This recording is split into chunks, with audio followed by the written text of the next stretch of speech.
I was reflecting on how do I make sure that I never fall out of love with science. And this is a challenging thing that we all deal with. If you saw my last few videos in the last week or two, I experienced a rejection that really hit me really hard.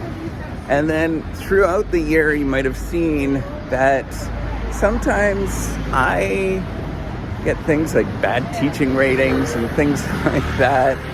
And, you know, these challenges that we face, if you get into a research career, if you do something where you are, maybe you're a professor, or maybe you're a graduate student, PhD, maybe you are thinking of going back to school and you're doing some form of research, maybe as an undergrad, and you're thinking of studying for a bit. I'm going to tell you this at this moment, that you will face many moments where you just don't like it. There is a lot of negative things that happen. And I've learned over the years to detach from it.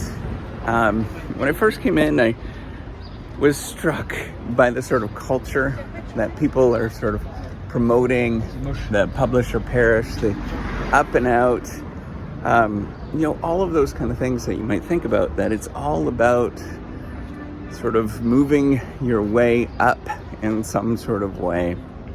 And I've never felt good about that. And I've always defined myself from other things other than the whole research game.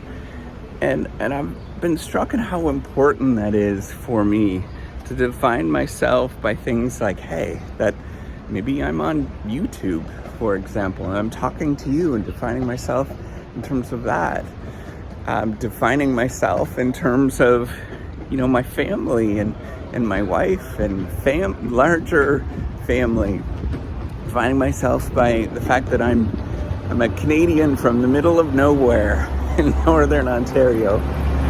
And I think about all these things, of how I actually deal with the stress of dealing with just not performing the way that the sort of market wants you to perform. And I guarantee all of you are going to go through that. And it's really strange. I know almost all of you are going to be looking at me and say, hey, this person is successful. How come he feels like that? I guarantee everybody feels like this, where you go through these moments. I know that there's probably a few people that might not, and they're highly successful and everything works out for them. But this video is not for you. That video is not for that individual. This video is for everybody else. That's ordinary, that's regular, that is just a normal person trying to live their life. And I just want you to remember that you can't define yourself by how you perform or you're perceived to perform. You have to define yourself by the individual that you actually are. The fact that you're perhaps a good person, perhaps you like to smile, perhaps you like to talk, whatever. Perhaps you sing and dance. And it's interesting, as I've been in this profession, it's interesting as I started doing these YouTube videos, the number of people that have come up to me, from very prestigious folks to just graduate students that are starting out, that all recognize this and have all been part of this particular journey, where they don't feel like they're anybody in any sort of way. But man, they're damn good when you actually get to know them. And I want you all to remember that you can't define yourself by these silly outcomes that happen.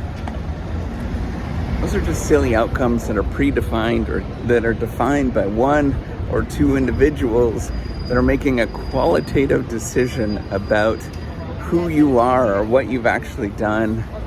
And just remember, it's this long journey of actually going about and doing things and building and creating and doing things that are just interesting. Right? I think if we detach from this focus on outcomes and just publishing or, just this focus on getting things done. And we just focus on, let's try to be interesting. Let's try to be kind. Let's try to remember the bigger picture. You might not get there, right? You might never, ever get there. And I have to remind myself this all the time. It might never happen to me, of me getting to where I want to go. But I got to take a step back and say, I tried. I'm a good person. I'm not defined by these silly little things that happen. I'm defined by the fact that I hope my family loves me. I'm defined by the fact that I love myself. And that's a hard thing that I've learned, is to really try to love myself. Regardless of what happens. It means detaching from all of the outcomes that happen, detaching from the rest of the world, and just being happy with who I am. And for me, it's always been a really tricky thing, and I'm sure you're the same way. If you're the type of person that sort of looks or wants to move up and to push and go forward, you're never really happy with yourself. But you got to remember, that's the only way that you're going to get back up and keep doing the science thing.